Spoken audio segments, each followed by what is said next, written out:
Good day. My name is Rossouw, and I'm a portfolio manager with Adviceworx Private Client Securities.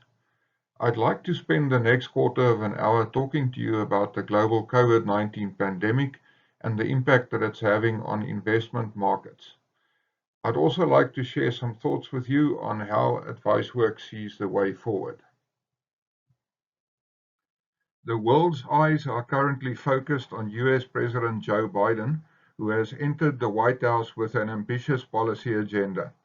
The key elements are winning the war against COVID, rebuilding America's economy in a way that promotes social justice, and re-engaging with America's allies and global organizations. Within days of being sworn in, he has signed numerous executive orders, which have inter alia raised the minimum wage for federal workers, increased aid to states to boost their vaccination programs, mandated the wearing of masks in public, and reinstated America's membership of the World Health Organization and the Paris Climate Accord. As of last night, the world has suffered over 102 million infections and more than 2.4 million people have succumbed to the disease. The United States has suffered 26 million infections and over 440,000 deaths. India, Brazil, Britain, and Russia make up the top 5. The United States represents more than a quarter of all infections and more than a fifth of all deaths. South Africa has so far suffered the 15th most recorded cases. A combination of preventative measures, vaccination, and herd immunity saw the number of new COVID infections come down in most hard-hit countries this week. The most significant decrease was recorded in the United States, where the daily number of new infections has fallen by nearly 100,000. Nevertheless, the advent of vaccines should not make us complacent. It will take at least 6 months before enough people are vaccinated to negate the threat. There is also a real danger that vaccine-resistant new strains could evolve before herd immunity is achieved. The daily COVID death toll is fortunately also starting to falter. Out of the 10 hardest hit countries, only Mexico and Spain suffered a rise in the number of daily deaths this week. Hopefully, the reduction in the daily number of new infections will translate into fewer deaths over the coming weeks. The new American administration seems to be as serious as their European counterparts about fighting COVID, and the EU is upset about AstraZeneca's slow delivery of vaccines. China is trying to preempt a second wave, and business confidence is higher in America than in Europe. The IMF has raised its growth forecast for 2021 and is also predicting a surge in global trade. Meanwhile, the Biden administration stimulus package is meeting fierce opposition in Congress. The COVID flare-up in Europe has had a devastating effect on business confidence. The Market Composite Purchasing Managers Index for the Eurozone is once again below 50, largely due to a sharp decline in the services sector, which is represented by the green line. The reading for the manufacturing sector, the grey line, remains positive though. In the United States, all three values remain above 50, however, buoyed by optimism over the introduction of vaccines.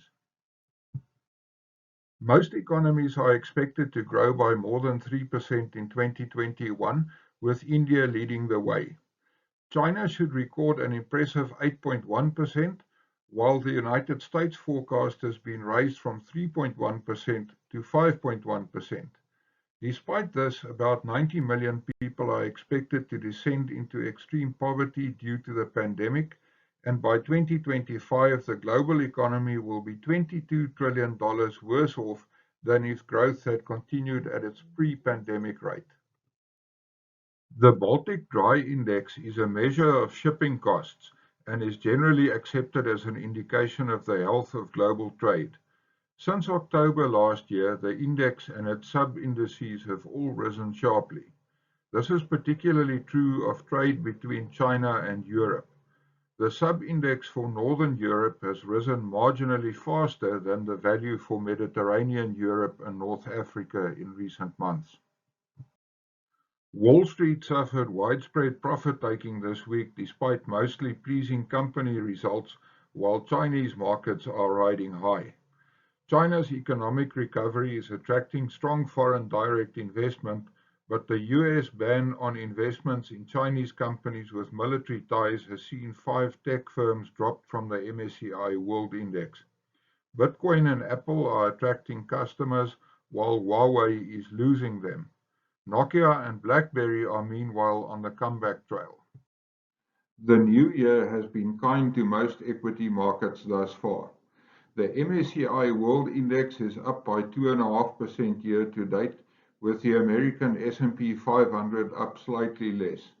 The FTSE 100 is bouncing back after a dismal 2020, whereas the Nikkei 225 in Tokyo is flat after a stunning 2020. Emerging markets are continuing where they left off, with China leading the way. Brazil remains in the red while things are looking up on the JSE. Exchange-traded funds are listed securities that mirror various indices or combinations of indices. Their low cost relative to actively managed funds has made ETFs a popular investment vehicle in recent years. Inflows into them offer a glimpse of current investor sentiment, and last month equity funds attracted more money than all other categories combined. Last year, industrial metals were the best performing commodities, followed by gold and platinum group metals. Oil and coal were the laggards, held down by lower demand for energy. This year, however, rising industrial production and better prospects for travel and trade have pushed both commodities steadily higher. Global equity markets have risen sharply since May, but still offer value given the synchronized economic recovery forecast for next year. Emerging markets should benefit from rising risk appetite and higher commodity prices. Listed property is starting to offer value, but bond and cash yields are unattractive and will probably remain so for some time. Locally, the week's big news was undoubtedly Cyclone Eloise, which caused widespread storm damage and flooding in central Mozambique before heading inland. Although the tropical storm abated somewhat after making landfall, it caused heavy rainfall over Zimbabwe, Eswatini, and the northeast of South Africa. The Kruger National Park was forced to close Crocodile Bridge Gate, as well as some of its bushveld camps, due to flooding. As of last night, nearly 1.5 million South Africans have tested positive for COVID-19, and more than 43,000 people have succumbed to the disease. The current epicenter is KwaZulu-Natal, where 249 out of yesterday's 555 deaths occurred. There are welcome indications that the second wave may have broken. On the 10th of January, the 7-day average for daily new cases stood at 17,500. Yesterday, it had just about halved to 8,746. While the imminent arrival of South Africa's first COVID vaccines is good news, there is concern over the virulent new strain doing the rounds. Inflation is lower, but food prices keep rising. According to the Bureau for Economic Research, optimism is returning to services industries. Mining output is down, but retail sales are up. Government is investing in tourism's job creation potential, and winemakers are stuck with an ocean of wine they can't sell.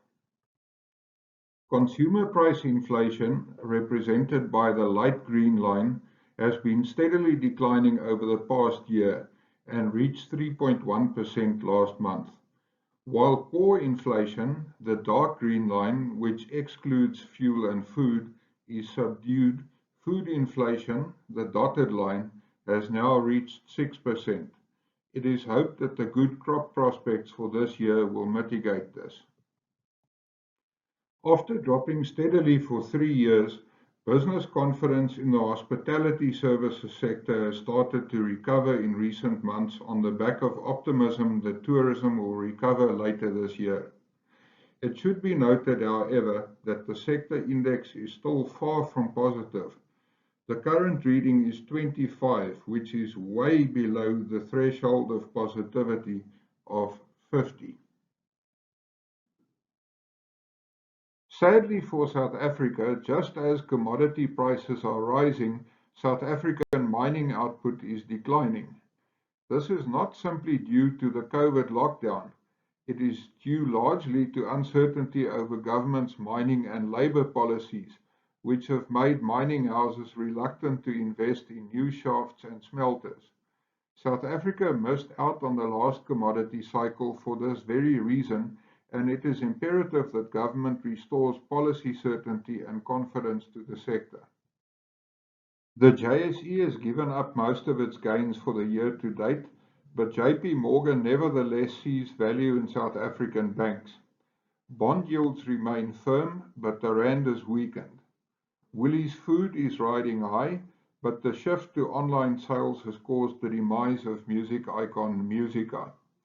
Meanwhile, fuel prices are set to rise sharply in February. The fundamental reason for investing is to grow one's purchasing power by achieving a return greater than inflation, whereas an absolute return is positive when it is merely greater than zero. A positive real return is one in excess of inflation. Most of the world is currently experiencing little or no inflation, but short-term interest rates are mostly even lower. This is because central banks are trying to stimulate economic activity. Countries like South Africa and China, where real rates are positive, are therefore attracting foreign capital searching for yield. There is widespread consensus that emerging market equities are due for a good year, and thus far emerging markets have indeed outperformed the global average. There is plenty of scope for further growth because until now a relatively small portion of the inflows into equity markets have gone into emerging markets. As risk appetite increases, these flows will increase and should result in even better returns. The attractive real yields offered by South African bonds and the recovery prospects of the South African equity market are both attracting foreign investors. Last week, foreigners were net buyers of nearly 6 billion rands worth of South African bonds, while the JSE attracted inward investment of nearly 3 billion rand. The JSE All-Share Index ended 2020 on a positive note, but this was largely due to a number of large, outwardly focused companies. Locally focused companies are still battling. Company earnings are expected to rebound significantly in 2021, but we need strong economic growth. For that to happen, we require better government performance and a strong global economy. South African equities are still offering value, but we prefer bonds over equities on a risk-adjusted basis. However, we prefer equities over cash. The Adviceworx PCS asset allocation view can be summarized as follows. Because of the economy and the weak rand, we remain overweight global equity and underweight South African equity. We remain neutral on global property where valuations are reasonable, but negative on South African property. We hold no global fixed income, and we remain overweight South African bonds. Thank you very much for your time and attention. We certainly live in interesting times, and I hope that this presentation will help you make sense of them. Should you have any questions or queries, please don't hesitate to contact me or your Adviceworx financial advisor. I hope you'll have a lovely day and a splendid weekend.